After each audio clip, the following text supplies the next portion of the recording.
ایک دفعہ کا ذکر ہے کہ پریاں اور جل پریاں ایک بادشاہت میں مل جل کر خوشی خوشی رہتی تھیں۔ ہر طرف رنگ اور خوشبو تھی، لیکن رانی کی بہن گوٹھل پریاں اور جل پریوں کی دنیا کو برباد کرنا چاہتی تھی۔ جب یہ خبر رانی کو ملی تو وہ بہت پریشان ہوئی۔ اس نے فیصلہ کیا کہ وہ اپنی بہن کو کچھ بھی برباد نہیں کرنے دے گی۔ رانی نے اسے سمجھانے کی کوشش کی، لیکن گوٹھل کسی بات کی پرواہ نہیں کرتی تھی۔ وہ صرف سب کے دلوں میں اپنا خوف دیکھنا چاہتی تھی۔ آخر کار رانی کو اس سے مقابلہ کرنا پڑا۔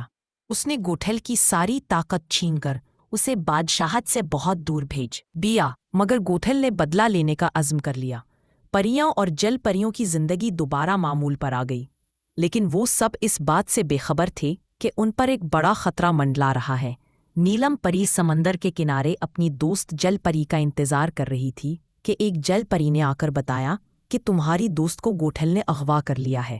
اگر اسے بچانا ہے تو تمہیں سنہری جل پری سے ملنا ہوگا، کیونکہ وہی تمہاری مدد کر سکتی ہے۔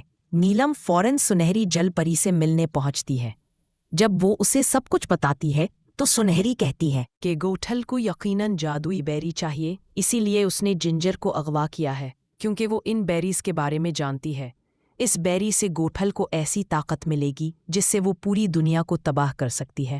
سنہری نیلم کو سی ویڈ کھلاتی ہے تاکہ وہ پانی میں سانس لے سکے۔ پھر دونوں مرمیڈ سٹی کی طرف روانہ ہوتی ہے، جو نہایت حسین اور رنگین ہوتی ہے۔ وہاں جا کر سنہری اپنے جادوئی آئینے سے پوچھتی ہے۔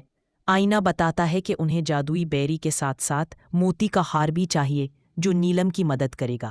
سنہری کہتی ہے کہ ہمیں پنک سنیل آئی لینڈ جانا ہوگا۔ جب وہ وہاں پہنچتی ہے تو سنہری نیلم سے کہتی ہے کہ تمہیں خود پنک سنیل سے ہار مانگنا ہوگا۔ نیلم پنک سنیل کے پاس جاتی ہے تو وہ بغیر کچھ پوچھے ہی اسے موتی کا ہار دے دیتی ہے اور سمجھاتی ہے کہ جب اس ہار سے تم مرمیڈ بننے کی خواہش کرو گی تو تمہارے جسم پر ایک جادوئی ٹیٹو بنے گا، لیکن اگر وہ ٹیٹو ختم ہونے سے پہلے تم پانی سے باہر نہ آئیں تو ہمیشہ کے لیے مرمیڈ بن جاؤ گی۔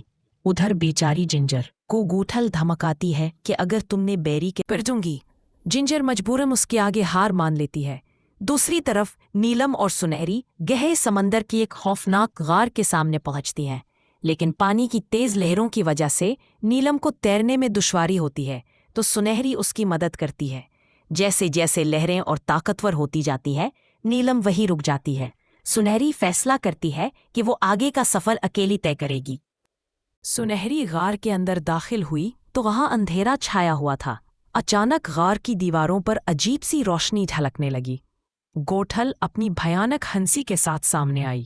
اس کے ہاتھ میں جادوئی بیری تھی اور دوسری طرف غریب جنجر زنجیروں میں جکڑی ہوئی تھی۔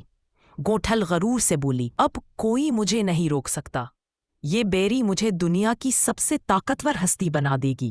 سنہری نے ہمت سے جواب دیا، طاقت دوسروں کو غلام بنانے میں نہیں بلکہ ان کی حفاظت کرنے میں ہے۔ گوٹھل غصے سے چیخی اور اپنے سیاہ جادو کے طوفان سے غار کو ہلانے لگی۔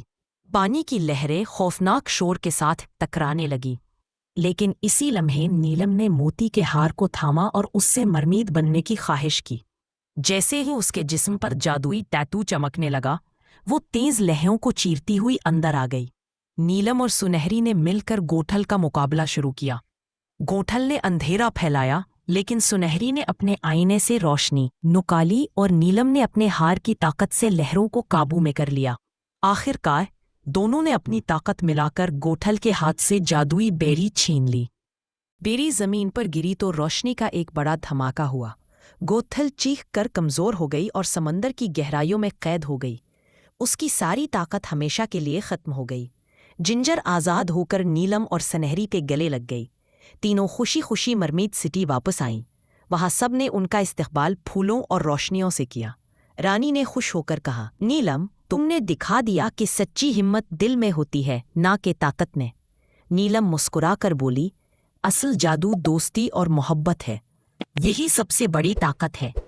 یوں پریوں اور جل پریوں کی دنیا ایک بار پھر امن اور خوشیوں سے بھر گئی۔